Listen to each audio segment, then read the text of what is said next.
was perfect timing. I blinked right when you took that picture. Oh, don't worry, I'll take another one. I thought I would read a few poems from this book called A Year-Long Journey, which has every performance art show that I did in the last year living in Chicago. Isn't it a great cover? Check the back cover. Love. It's me walking down the street. And the You might as well be walking away at the back. Oh, that's great. Anyway, so I was going to read 3 for you from a show that was called Poetic Shades of Chocolate.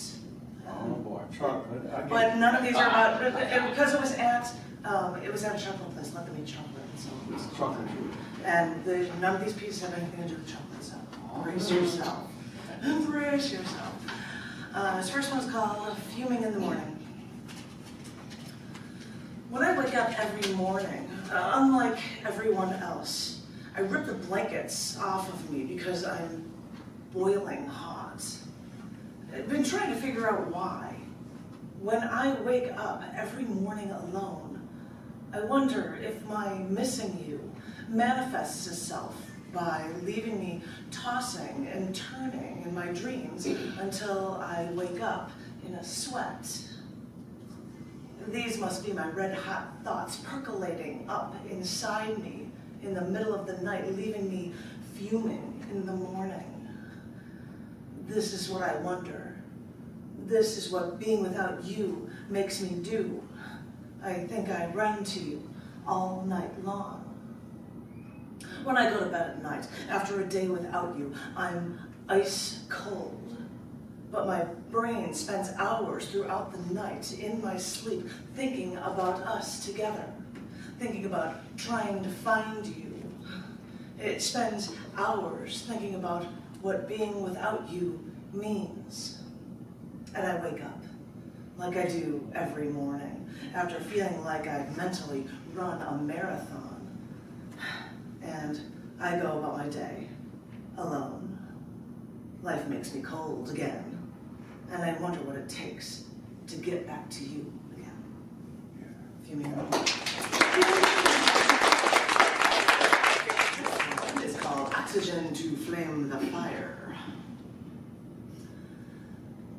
Kept trying to describe him to my friends.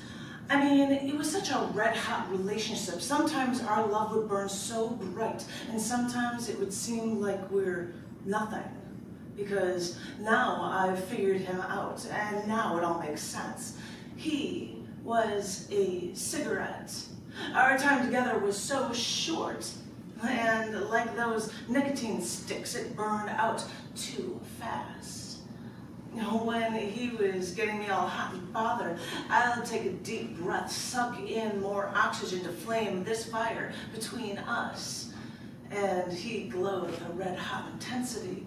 But whenever he got bored with me, he just made ashes of our relationship. And all that was left was a smoke trail and a smell I couldn't name in the air. Everyone was telling me he was no good, but I didn't know better. I couldn't help it. I was intoxicated. But now that he's gone, I wonder how much pain this affair he aroused. I wanted to be free. I tried many times, but it was like he had this spell over me. I was an addict, and I just sucked him in, adding fuel to the fire that was once our love. This one's a weird one. I'm putting it at the end, and I think this is the first one I did in the show, and I think I would like to sit on this table for this. Mercy. Oh, no, I'm sorry, Ninja Green. I needed a seat for this one. This one is called Under His Bed. We hadn't dated that long. We're not that close. And he brought me to his bedroom, sat me down on his bed, and said that he had something to show me. My legs are now hanging over the side of the bed, and he said, "Hold on a minute." And then he gets on his knees, and I'm thinking, what does he want to show me?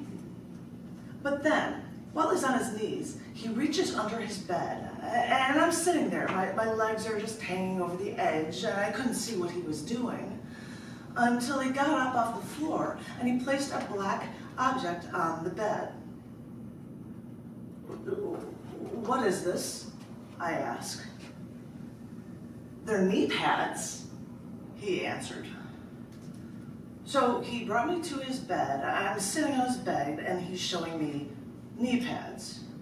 There was no explanation that he just brought me to his bed to show me his knee pads. So my mind just goes into overdrive. Why did he bring me here to show me these? I mean, we're not that close. We haven't dated that long. Is this something he needs for some sort of sexual act?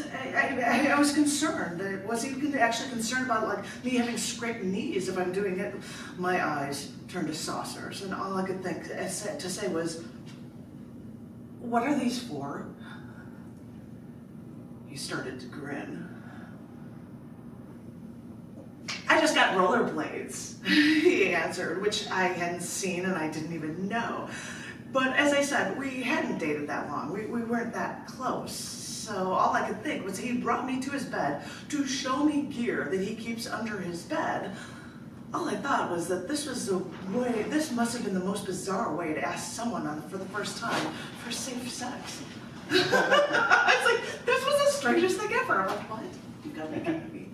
These are the things that go through your head. Like, I'm on a date. Here, knee pads. What are you doing? And why? Anyway, that was it. All right.